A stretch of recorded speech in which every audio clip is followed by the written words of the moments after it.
17절 말씀입니다.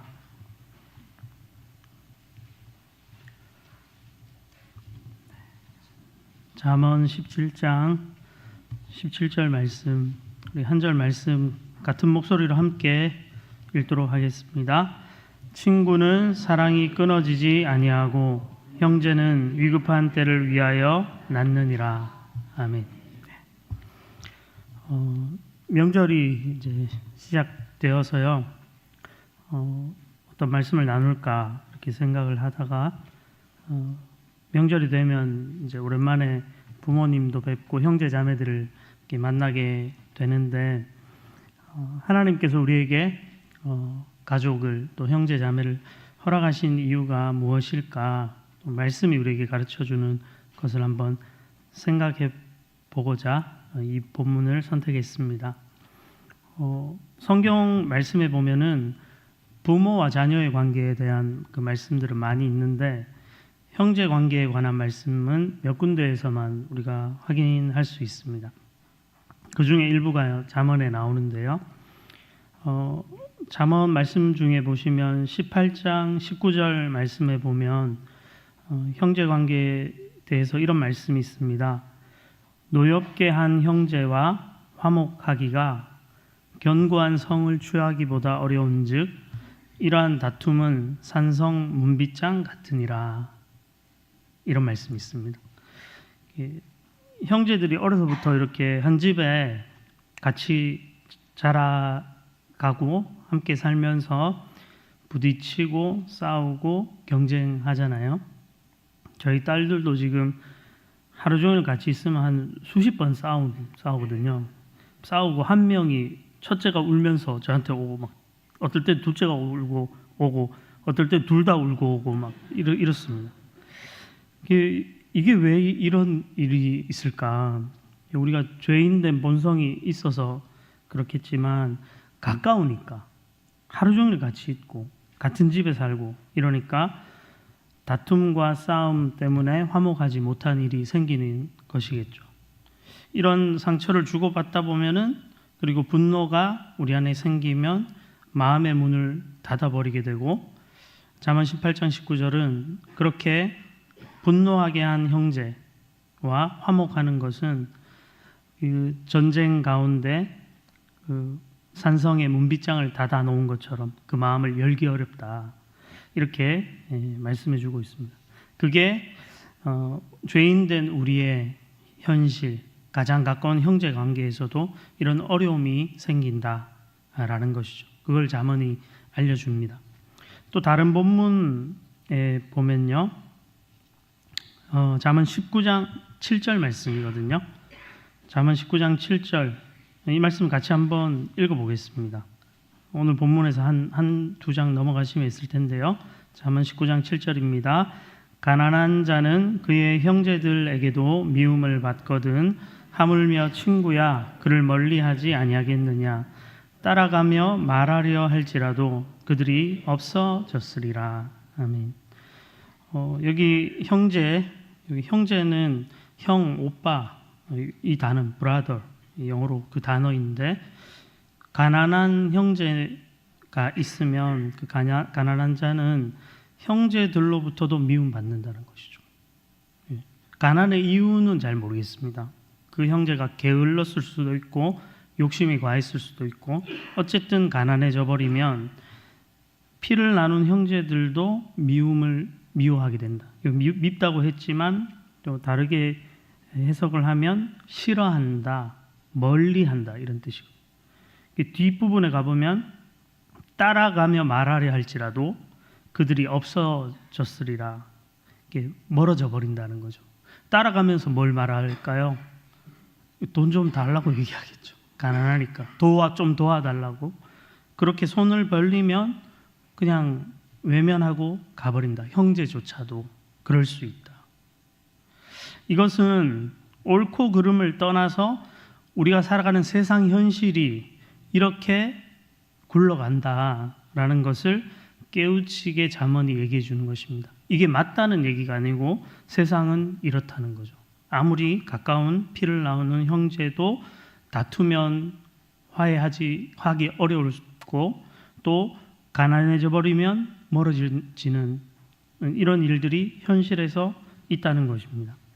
하지만 형제와 다투고 마음의 문을 여는 것이 어려운 것이 사실이라고 해도 하나님의 사람들은 거기에 그냥 머물러서 마음을 계속 닫고 있으면 안 됩니다. 이게 당연한 거죠. 그리고 가난한 형제를 멀리하는 것도 이것이 냉정한 현실이라고 해도 하나님의 사람들은 그런 모습을 당연시해서는 안 된다고 할 수 있습니다. 혹시 우리 중에도 지금 싸우셔서 다투셔서 형제간 관계가 안 좋다. 제가 보면 뭐 집집마다 한두 사람은 꼭 마음에 안 드는 형제가 있어요. 그래서 대화도 안 하고 왕래도 안 하고 이런 분들 있을 수도 있고 경제적인 문제 때문에 어려움 있는 형제 있을지 모르겠습니다. 그럼 어떻게 하는 것이 우리가 하나님의 자녀로서 바람직한 것일까? 기본적으로 우리가 성경을 보면 하나님은 믿음의 사람들이 여러 가지 그 상황 속에서 가족들을 돌보고 섬기라고 이야기를 하십니다. 구약 성경도 마찬가지고 신약 성경에서도 마찬가지인데 신약 성경의 그 과부인 친족에 관한 얘기를 하면서 디모데전서 5장에 가보면은 누구든지 자기 친족, 특히 자기 가족을 돌보지 아니하면 믿음을 배반한 자요 불신자보다 더 악한 자니라. 이렇게 단호하게 말씀합니다. 자기 친족, 친척, 가족 중에 과부인 사람, 도움이 필요한 사람이죠. 그런 사람을 돌봐야 한다. 이 성경이 우리에게 하시는 말씀이에요. 디모데전서 5장 16절에도 만일 믿는 여자에게 과부 친척이 있거든 자기가 도와주고 교회가 짐지지 않게 하라. 이렇게 선언합니다. 이 교회와 공동체가 도와야 하지만 우선적인 책임은 가족에게 있다. 그리고 친척들에게 있다. 이런 말씀을 하시는 거죠. 이게 인간의 도리라는 것입니다. 그리고 오늘 본문 말씀에 보시면 보다 명확하게 형제를 우리에게 주신 이유에 관해서 이렇게 소개하고 있습니다. 앞부분은 친구에 관한 이야기고 하반절에 보시면 이렇게 되어 있죠. 형제는 위급한 때를 위하여 낳느니라 이렇게 말씀합니다. 새번역 성경은 이 부분을 이렇게 번역하고 있어요. 고난을 함께 나누도록 태어난 것이 혈육이다. 고난을 함께 나누도록 태어난 것이 혈육이다. 이렇게 말하고 쉬운 성경에서는 더 쉽게 이렇게 말합니다. 형제는 어려울 때 돕는다. 이렇게 딱 되어 있습니다.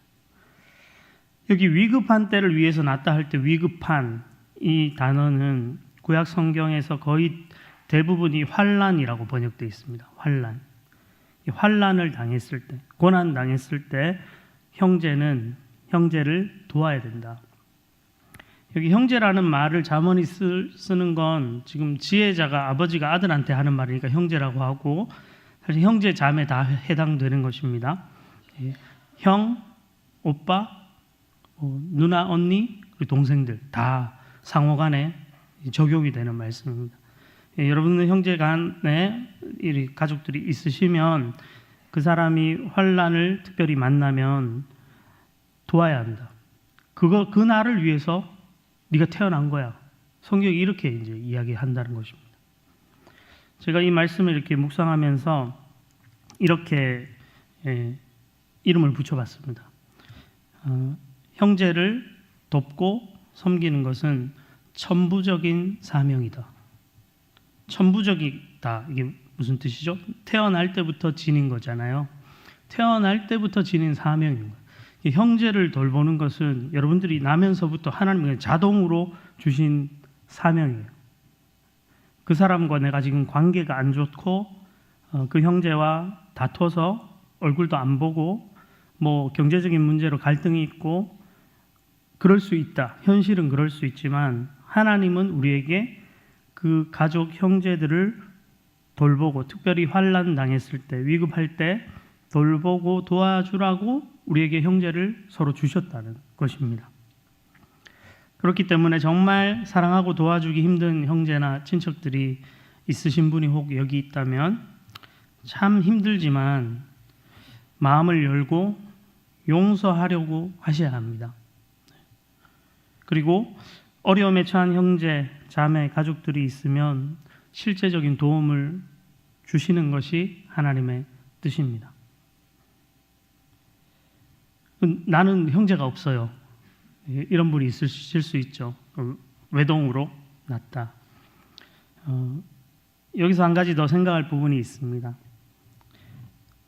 우리 옆에 있는 분들이 모든 아멘교회의 성도님들이 한 형제 자매라는 것이죠. 말씀이 우리를 그렇게 지금 부르도록 만듭니다. 신약 성경에서 바울이 서신 썼을 때 형제들아, 형제들아, 형제들아 하죠. 그 말이 바로 형이라는 뜻이죠. brother, 형제. 그리고 여성도를 향해서는 자매라고 부릅니다. 로마서 16장 1절 보면 내가 갱그레아 교회의 일꾼으로 있는 우리 자매 베베를 너에게 추천하노니, 이렇게 진짜 혈육이 아니거든요. 근데 자매라고 불러요. 여동생 베베를 추천합니다. 이렇게 얘기하는 거죠. 옆에 계신 분들은 형제 자매, 오빠, 언니, 누나, 형 이렇게 되는 거죠. 아멘교회 모 권사님이 본인보다 나이가 많은 남자 성도님, 여자 성도님들한테 오빠야, 언니야 이렇게 부르시는 분 있습니다. 말 안 해도 아실 것 같은데 모 권사님이 그렇게 하세요. 제가 옆에서 지켜보면서 어떻게 저렇게 하시지? 사역하면서 거의 이렇게까지 하시는 분 처음 봤거든요. 오빠야, 언니야 하면서 얘기를 막 하시더라고요. 나이 차이가 막 10살, 막 20살 가까이 나도 그렇게 하시고. 근데 한편으로 제가 생각해 보면서 성경적이다. 하나님이 우리를 예수 그리스도 안에서 한 형제 자매라고 부르셨고 성경은 그렇게 서로를 부르도록 했거든요. 형제 자매로 대하는 것이죠. 그렇다면 오늘 말씀을 확대해서 우리는 우리 주변에 있는 같이 신앙생활하는 우리 성도들을 형제 자매로 여기고 다투고 마음이 다쳐도 푸셔야 됩니다. 싸울 수 있습니다. 집에서도 가족끼리도 형제간에서 싸우는데 교회에서 싸우죠. 싸울 수 있죠. 그 싸우고 마음 닫고 그냥 쭉 간다. 그래서는 안 된다는 겁니다.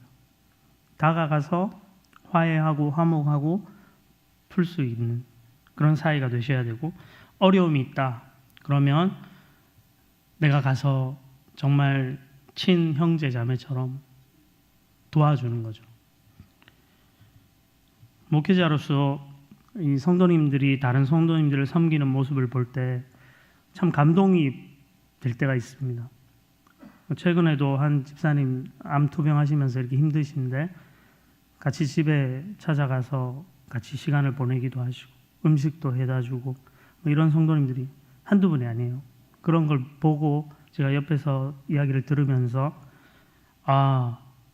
그렇구나. 하나님 안에 한 형제 자매, 정말 친가족보다 더 가까이 서로를 대하는, 이게 하나님 나라 공동체 안에서 일어나는 은혜로운 일들이구나, 이런 생각을 합니다. 여러분들 옆에 계신 성도님들을 예수님 안에 한 형제 자매로 여기시고 사랑하시고, 특별히 환난 당하고 고난 당하는 성도님들이 있으시면 가까이 하셔서 이때를 위해서 내가 이 교회에서 이 성도님 만났다, 그런 생각하시면서 돕고 섬기는 그런 은혜와 사랑이 풍성한 우리 아멘교회가 될 수 있기를 간절히 소망합니다. 기도하겠습니다.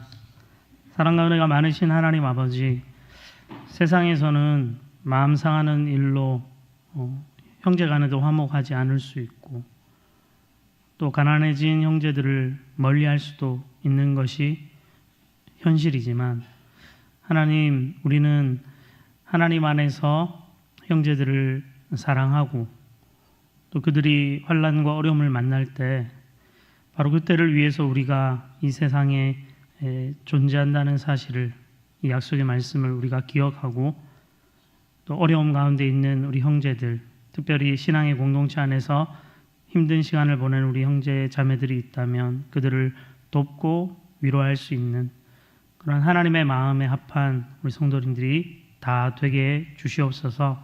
그래서 이 아멘 공동체 안에서 서로를 형제 자매라 부르며 하나님 나라의 그 영광과 복됨을 누리는 우리 모든 성도님들 그 삶에 하나님 은혜와 복 더하여 주시기를 간절히 원합니다.